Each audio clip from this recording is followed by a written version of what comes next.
Hello दोस्तों, बहुत बहुत स्वागत है आप सभी का कोचिंग जंक्शन में। मैं हूं शशांक मिश्रा और यहां पर हम पढ़ेंगे यूपी टीईटी के लिए हिंदी।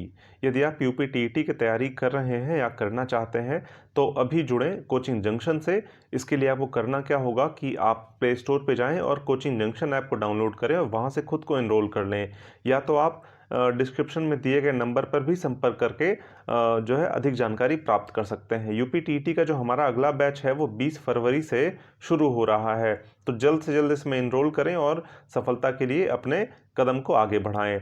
तो मैं आपको बता दूं यहाँ पर जो हम करने वाले हैं कि 20 तारीख से हमारा बैच जो यूपी टीईटी का शुरू होगा, उससे पहले हम यहाँ पर परीक्षा के प्रश्न पत्रों का ट्रेंड एनालिसिस करेंगे। यहाँ के प्रवृत्ति का हम विश्लेषण करने की कोशिश करेंगे।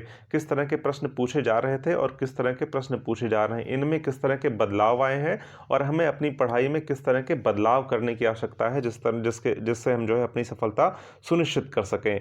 तो यहाँ पर हम 2011 के प्रश्न पत्र से अपनी यात्रा यह शुरू करेंगे और हम चलेंगे अद्यतन प्रश्न पत्र तक अपनी यात्रा को लेकर, जिससे हम यह समझ सकेंगे कि पहले किस तरह के प्रश्न पूछे जा रहे थे और अब किस तरह के प्रश्न पूछे जा रहे हैं। हमें अपने पढ़ाई में किस तरह के परिवर्तन लाने की आवश्यकता है और प्रश्न पत्र में किस तरह से हम अच्छा कर सकते हैं, यह चीज़ें समझने का प्रयास करेंगे। एक फ़ायदा आपका और होगा कि परीक्षाओं में कई बार क्या होता है कि हूबहू वही प्रश्न उठाकर पूछ लिए जाते हैं आपके नए परीक्षाओं में। तो यहाँ पे जब हम अपने प्रीवियस ईयर के पेपर्स को सॉल्व कर लेंगे तो यह हमारी जो है दुविधा खत्म हो जाएगी। हम जो है यहाँ पर क्या करेंगे, जब सॉल्व कर लेंगे तो आने वाले प्रश्न पत्र में अगर कोई रिपीटेड क्वेश्चन होगा उसको हम बड़े आसानी से कर लेंगे। तो यह भी आपको एक सहूलियत यहाँ से प्राप्त हो जाएगी। तो यहाँ पर एक एक करके हम 2011 से अपने प्रश्न पत्र को यहाँ पर समझने का प्रयास करेंगे। तो चलिए आज हम 2011 के प्रश्न पत्र से अपनी शुरुआत करते हैं। यहाँ पर हमारा जो पहला प्रश्न है हिंदी का, वह है कि बिल्ली छत से कूद पड़ी में कौन सा कारक है? अधिकरण कारक, कर्म कारक, संप्रदान कारक या अपादान कारक? तो बिल्ली छत से कूद गई में कौन सा कारक है के लिए आपको क्या करना होगा, बिल्ली क्या हो रही है, छत से कूद रही है। इसका मतलब बिल्ली का छत से अलगाव हो रहा है। बिल्ली छत से कूदकर छत से अलग हो जा रही है, इस वजह से यहाँ पर क्या हो जाएगा, अपादान कारक हो जाएगा। जहाँ पर भी अलगाव की बात की जाएगी, जहाँ पर भी कोई वस्तु किसी वस्तु से अलग हो रहा होगा, वहाँ पर क्या हो जाएगा, अपादान कारक हो जाएगा। यहाँ पर से का जो सेंस है वह अलग होने के लिए आया हुआ है। से जो है यहाँ पर अलग होने के अर्थ में यहाँ पर प्रयुक्त हुआ है, इस वजह से यह क्या हो जाएगा, अपादान कारक हो। जैसे देश निकाला, देश से निकाला, किसी को देश से बाहर कर दिया गया, इसका मतलब क्या हुआ, वह देश से अलग हो रहा है। यहाँ पर अलगाव की बात हो रही है। यहाँ पर क्या हो रहा है, अलगाव की बात हो रही है। जब भी अलगाव की बात होगी तो क्या हो जाएगा, वह अपादान कारक हो जाएगा। इसलिए हमारा ऑप्शन कौन सा सही हो जाएगा, ऑप्शन डी सही हो जाएगा। अब जो हमारा अगला प्रश्न है वह है कि नीचे लिखे वाक्य के लिए एक शब्द बताइए जो युद्ध में स्थिर रहता है। युद्ध में स्थिर रहने वाले को क्या कहते हैं? यशस्वी कहते हैं? बिल्कुल नहीं कहते हैं। सत्याग्रही कहते हैं? बिल्कुल नहीं कहते हैं। सत्याग्रही होता है जो सत्य के लिए आग्रह करता हो। युधिष्ठिर कहते हैं? जी हाँ। उसको क्या बोलते हैं, युधिष्ठिर कहते हैं। अश्वारोह मतलब होता है जो घोड़े पर सवारी करता हो। तो यह भी हमारा ऑप्शन गलत हो जाएगा। तो ऑप्शन हमारा कौन सा सही हो जाएगा, ऑप्शन सी सही हो जाएगा यहाँ पर। तो ये बहुत आसान प्रश्न वहाँ पर पूछे जा रहे थे 2011 में। तो लेकिन अब ऐसा नहीं है। अब प्रश्न के जो स्तर हैं वो काफ़ी अच्छे लेवल पर यहाँ पर बनाए जा रहे हैं।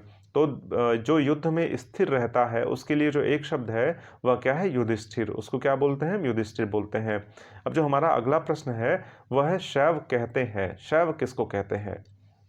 यहाँ पर ये प्रश्न है, शैव जो शक्ति की उपासना करता है उसको कहते हैं, या जो शिव की उपासना करता है उसको कहते हैं, जो विष्णु की उपासना करता है उसको कहते हैं, जो किसी की उपासना नहीं करता है उसको कहते हैं।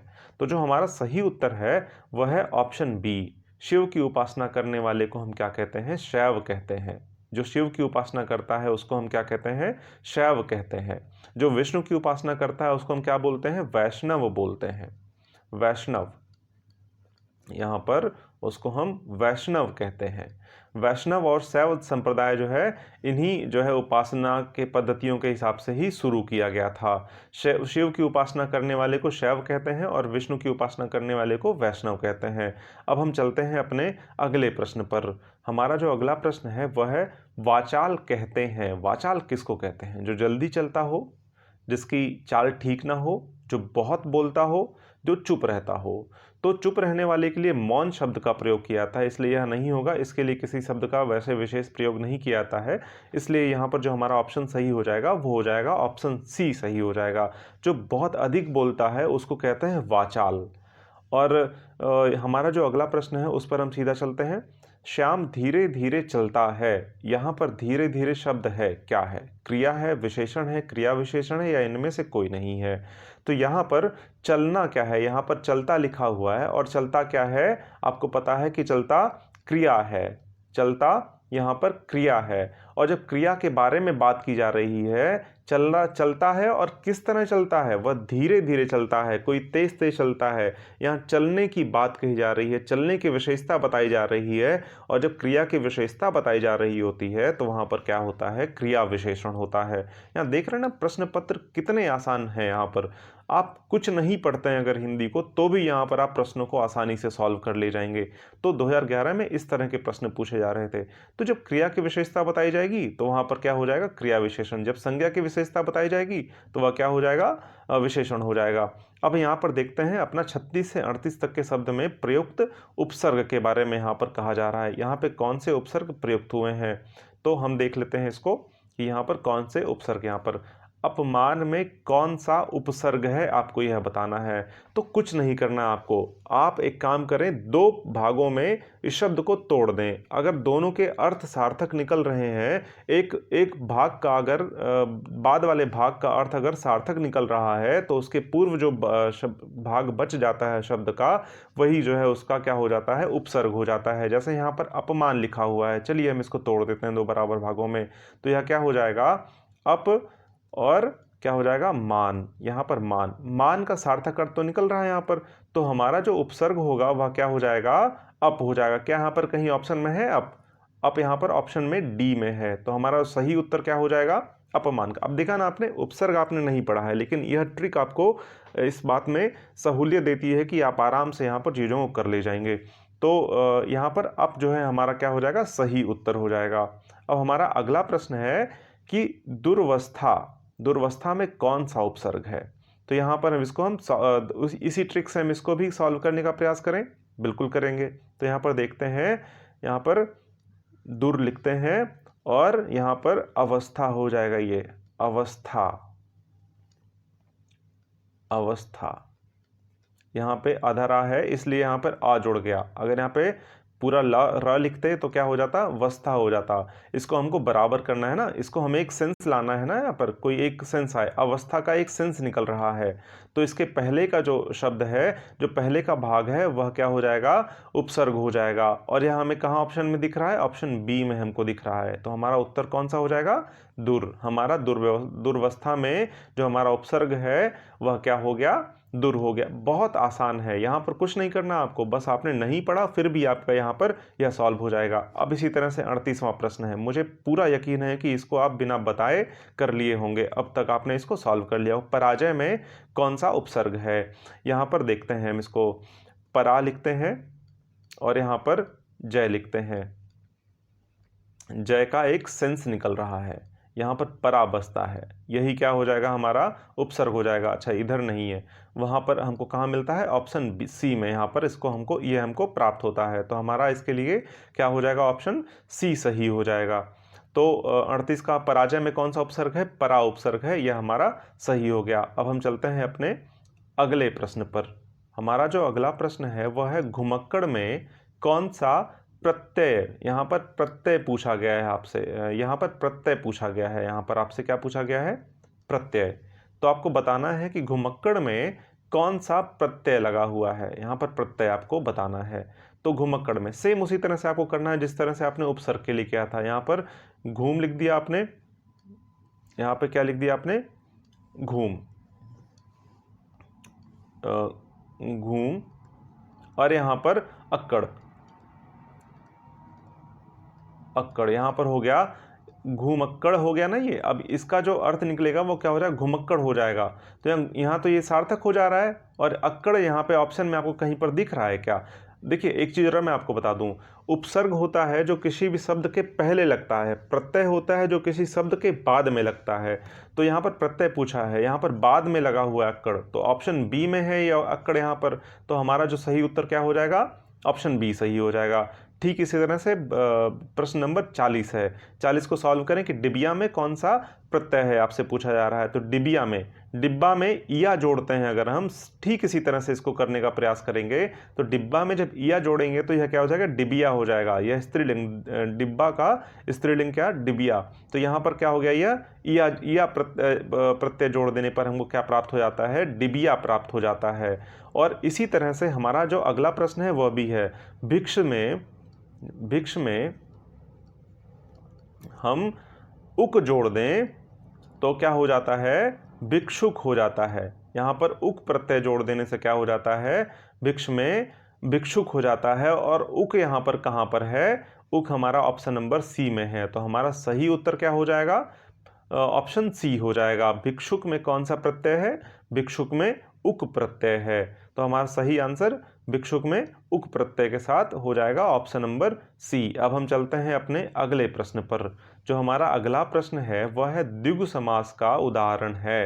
द्विगु समास का उदाहरण क्या है, द्विगु समास कहते किसको हैं, सबसे पहले यह जान लेते हैं हम।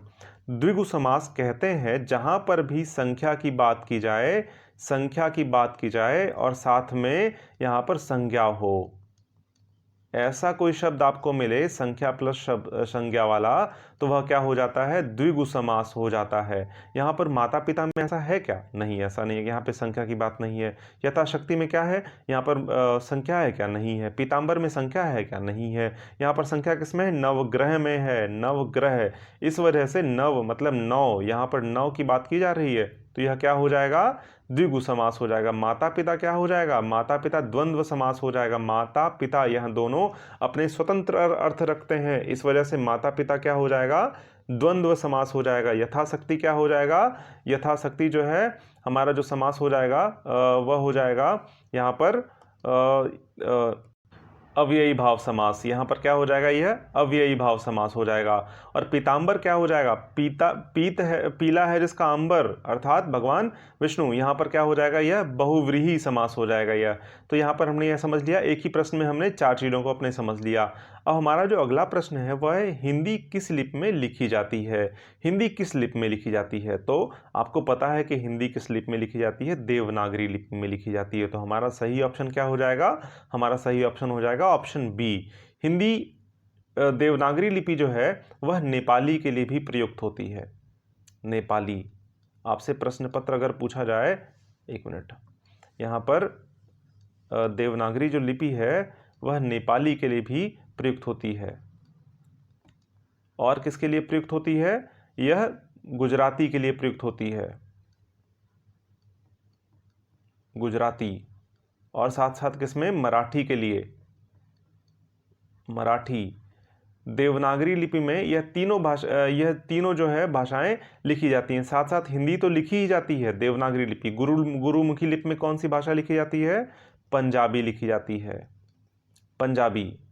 अच्छा, ब्राह्मी से ही हमारी जो है देवनागरी लिपि का विकास हुआ है, ब्राह्मी लिपि से ही हमारी देवनागरी लिपि का विकास हुआ है। यह चीज़ें हमने समझ ली। इस प्रश्न पत्र में हमने 3-4 प्रश्नों को अपने यहाँ पर कर लिया, यह जो है आपका यहाँ पर फायदा हो गया। अब जो हमारा अगला प्रश्न है वह है सर्वनाम के कितने भेद हैं। अब यहाँ पर देख रहे हैं आप क्या स्तर है, क्या स्तर है प्रश्नों का। आपने देखते ही यहाँ पर टिक कर दिया होगा कि सर्वनाम के 6 भेद हैं, सर्वनाम 6 प्रकार के होते हैं। आपने देखते ही यहाँ पर टिक कर दिया। तो ये सारी चीज़ें हैं, ऐसे प्रश्न आपके पूछे जा रहे थे। लेकिन यह प्रश्न अब इस तरह के प्रश्न नहीं पूछे जा रहे हैं। अब प्रश्न जो हैं वह थोड़े से उनके स्तर ऊपर हैं, काफ़ी ऊंचे स्तर के प्रश्न पहले के मुकाबले में अब पूछे जा रहे हैं। इस वजह से यहाँ पर आपको किस तरह से तैयारी करनी है इसको भी ध्यान में रखकर चलना होगा। तो यहाँ पर जो हमारा अगला प्रश्न है 45 से 47 नंबर का प्रश्न है, वहाँ पर वर्तनी को यहाँ पर शुद्ध करने की बात की जा रही है। कौन सी वर्तनी शुद्ध है, तो यहाँ पर 45 नंबर प्रश्न में आनुषंगिक लिखा हुआ है पहले ऑप्शन में, दूसरे ऑप्शन में लिखा है आनुषंगिक लिखा हुआ है। यहाँ पे दोनों शाह में अंतर है, इस बात को ध्यान रखिएगा। यहाँ पे मूर्धन्य शाह है, यहाँ पर दंत शाह है, और यहाँ पे अनुषंगिक लिखा हुआ है, यहाँ पे आनुषंगिक लिखा हुआ है। तो हमारा जो सही वर्तनी है वह है आनुषंगिक। हमारा सही वर्तनी क्या है? आनुषंगिक। यहाँ पे ऑप्शन ए हमारा सही हो जाएगा। अंताक्षरी में सही वर्तनी कौन सी हो जाएगी? अंत्याक्षरी।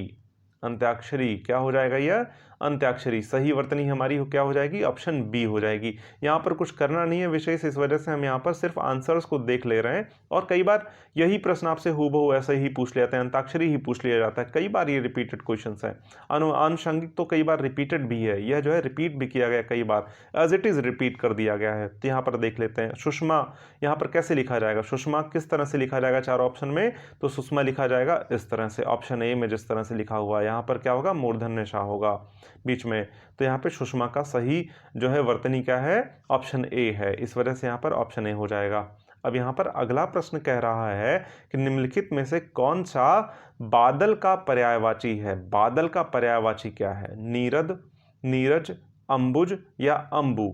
यहाँ पे जहां पर भी ज लिखा हो वह तो नहीं हो सकता, यह कमल का पर्यायवाची होगा। जहां पर भी जा होगा, जैसे ही दा, नीर में दा लग गया तो वह क्या हो जाएगा?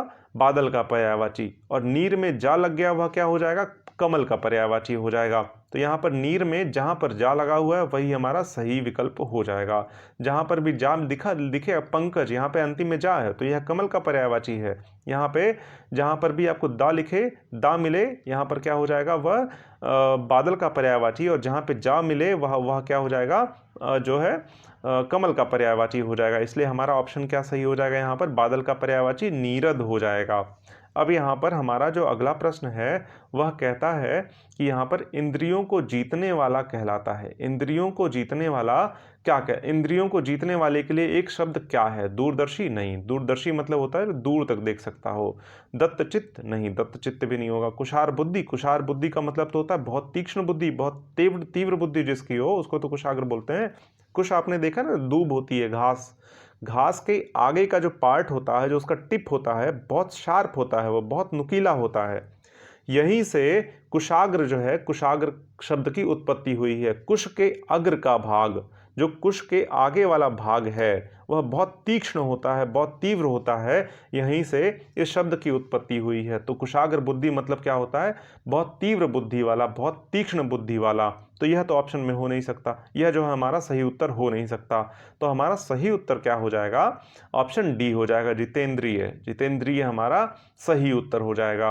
अब जो हमारा अगला प्रश्न है, 50 नंबर का प्रश्न है, वह है कि आहा, आप आ गए।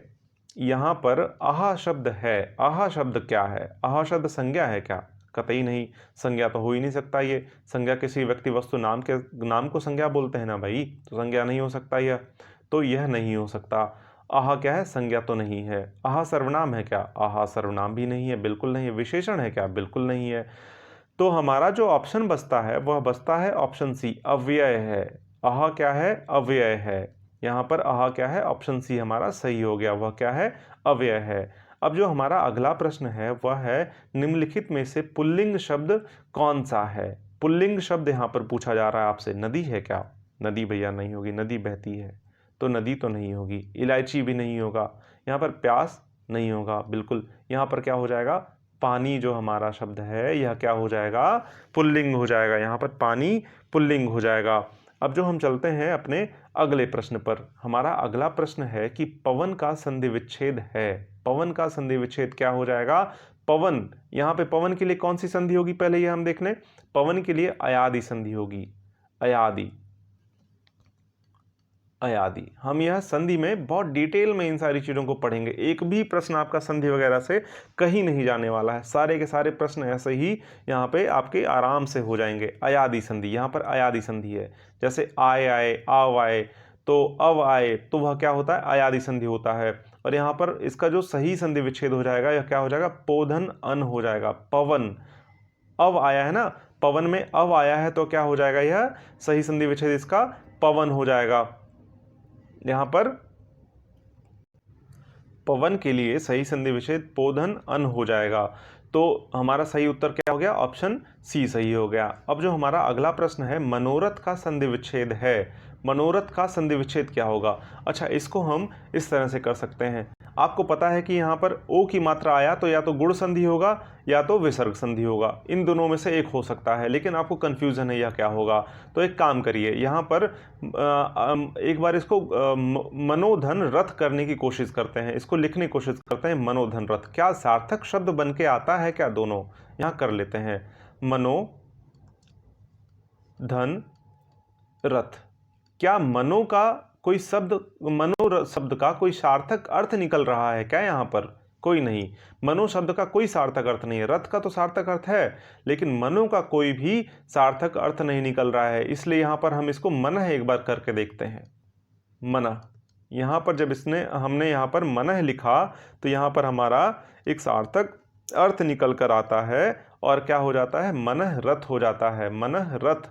तो यहाँ पर विसर्ग लगा हुआ है, इस वजह से विसर्ग संधि है और इसका जो सही उत्तर हो जाएगा ऑप्शन ए हो जाएगा। देखिए यहाँ पे हमने संधि अभी पढ़ी नहीं, लेकिन हमने संधि के प्रश्न को बड़े आसानी से यहाँ सॉल्व कर लिया, बिल्कुल आसानी से यहाँ पर हमने हल कर लिया इस प्रश्न को। तो इसी तरह से हम जो है यहाँ पर देख लेंगे बिना पढ़े, बहुत आसान प्रश्न हैं ये सारे, बहुत इजी प्रश्न हैं, और इसी तरह से हम आने वाले समय में प्रश्नों को भी हल करने का प्रयास करेंगे। तो यहाँ पर हमारा सही उत्तर क्या हो जाएगा? मनः रथ, यहाँ पर हमारा सही उत्तर हो जाएगा। अब हम चलते हैं अपने अगले प्रश्न पर। हमारा अगला प्रश्न है कि विद्यार्थी उदाहरण है वृद्धि स्वर संधि का, व्यंजन संधि का, गुण स्वर संधि का या दीर्घ स्वर संधि का। तो विद्यार्थी में यहाँ पर बड़ा आया है ना बीच में, विद्या में बड़ा आया हुआ है, तो यह कैसे बना होगा? विद्या धन अर्थी, विद्यार्थी, विद्या को अर्जित करने वाला या प्राप्त करने वाला, तो यह क्या हो जाएगा? यहाँ पर बड़ा आ और यहाँ पर छोटा आ मिलकर क्या हो गए हैं? एक बड़ा दीर्घ आ का निर्माण किया इन्होंने। जैसे ही यहाँ पर दीर्घ आ बना तो यह तुरंत क्या हो जाएगा? दीर्घ स्वर संधि हो जाएगा, दीर्घ स्वर संधि। यहाँ पर छोटा आ बड़ा आ प्लस छोटा आ या बड़ा आ प्लस छोटा या बड़ा आ इज इक्वल टू बड़ा आ होता है। छोटी ई बड़ी ई या छोटी ई बड़ी ई प्लस छोटी ई बड़ी ई, मतलब बड़ी ई बन जाता है, तो वहां पर दीर्घ स्वर संधि होता है। तो यहाँ पर क्या हो जाएगा? विद्यार्थी में यहाँ बड़ा आ प्राप्त हुआ ना, विद्यार्थी में बड़ा आ, विद्या में बड़ा आ लगा हुआ है ना यहाँ पर, इस वजह से क्या हो जाएगा? दीर्घ स्वर संधि हो जाएगा। अब हम चलते हैं अपने अगले प्रश्न पर। दिग्भ्रम उदाहरण है किसका? विसर्ग संधि का, व्यंजन संधि का, अयादि संधि का या फिर यण संधि का। तो दिग्भ्रम का हम संधि विच्छेद कर लेते हैं पहले।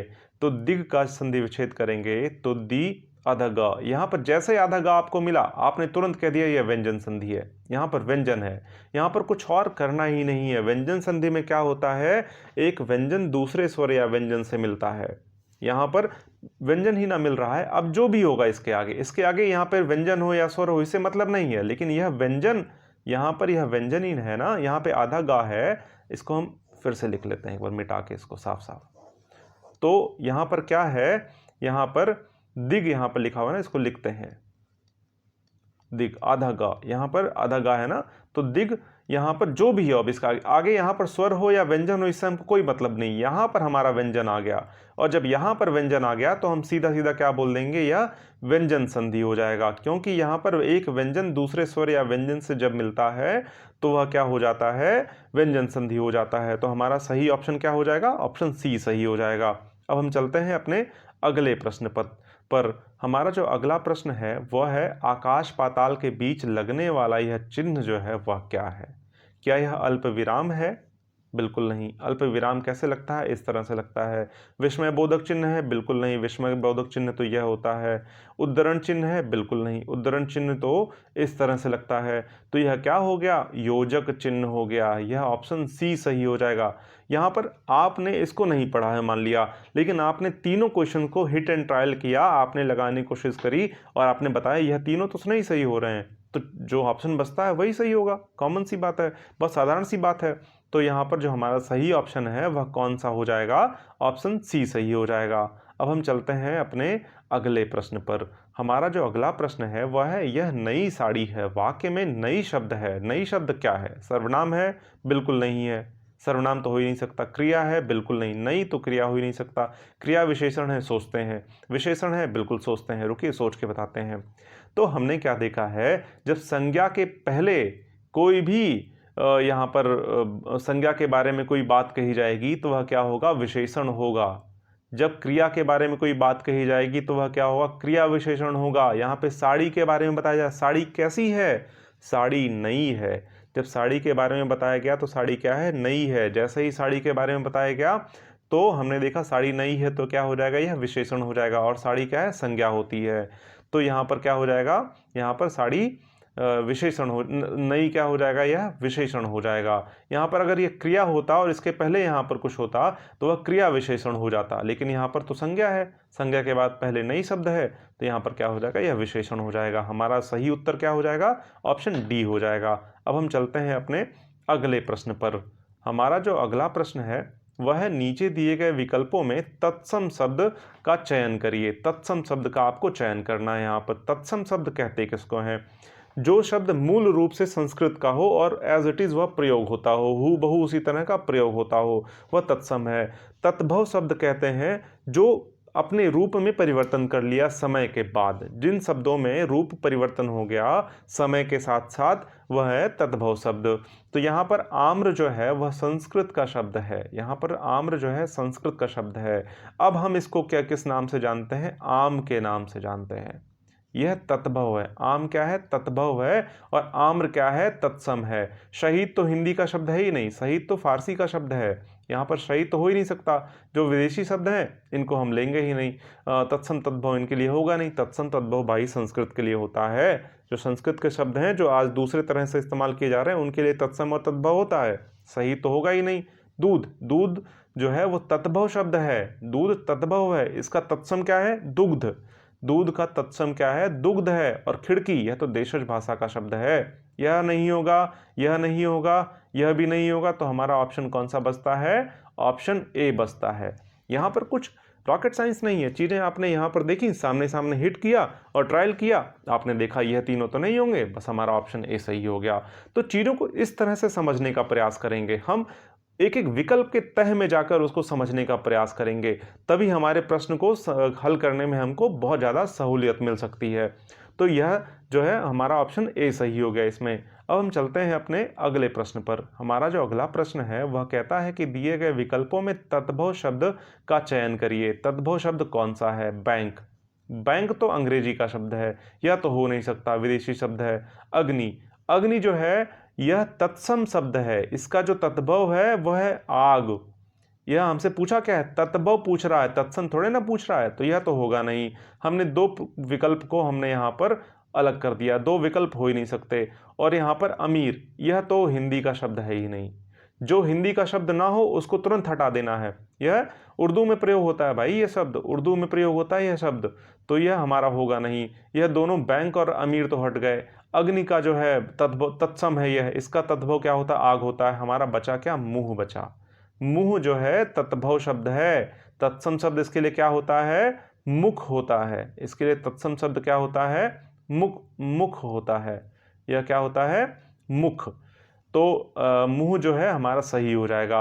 और हमारा अंतिम जो प्रश्न है वह है निम्नलिखित में से कौन सा सूर्य का पर्यायवाची नहीं है। सूर्य का पर्यायवाची नहीं है, आपको यह बताना है। बहुत सरल सा प्रश्न है, आपने यह कर लिया होगा प्रश्न, मन ही मन आपने इसका उत्तर जान लिया होगा। तो दिनकर जो है वह सूर्य का पर्यायवाची, हाँ बिल्कुल है, दिनकर जो है सूर्य का पर्यायवाची है। अंशुमाली, यह भी क्या है, अंशुमाली क्या है, सूर्य का पर्यायवाची है। रवि क्या है, यह भी सूर्य का पर्यायवाची है, बिल्कुल सूर्य का पर्यायवाची है। यामिनी क्या है, यामिनी सूर्य का पर्यायवाची है क्या, यामिनी बिल्कुल नहीं, यो सूर्य का पर्यायवाची हो ही नहीं सकता है। यह रात का पर्यायवाची है, रात्रि का, रात्रि की पर्यायवाची है क्या, यामिनी। तो यहाँ पर हमने देख लिया 2011 में किस तरह के प्रश्न पूछे जा रहे थे, उनका विश्लेषण कर लिया, उनकी व्याख्या सहित हमने हल यहाँ पर समझने का प्रयास कर लिया। अगर आप यूपीटीईटी के बैच में एडमिशन चाहते हैं तो 20 फरवरी से हमारा बैच स्टार्ट हो रहा है यहाँ पर यूपीटीईटी के लिए। आप वहाँ पर जुड़ें, प्ले स्टोर पे जाके आप जो है यहाँ पर ऐप को डाउनलोड करें, कोचिंग जंक्शन ऐप को डाउनलोड करें और खुद को एनरोल करें। ज़्यादा जानकारी के लिए नीचे दिए गए डिस्क्रिप्शन में आप कॉन्टैक्ट नंबर्स पे संपर्क कर सकते हैं और सारी जानकारी वहाँ पर प्राप्त प्राप्त कर सकते हैं। यूपी टीईटी के लिए आपको पूरी की पूरी जो टीम हमारी है वह बहुत कुशल टीचर्स की टीम है, जो आपको यहाँ पर नेतृत्व करेगी, जो आपको गाइड करेगी, जिससे आपकी सफलता 100% सुनिश्चित हो जाएगी। तो देर ना करते हुए 20 फरवरी से पहले जो है बैच में आप एडमिशन लें और अपनी सफलता सुनिश्चित करें। तो तब तक के लिए जो है पढ़ते रहिए और मुस्कुराते रहिए। जय हिंद।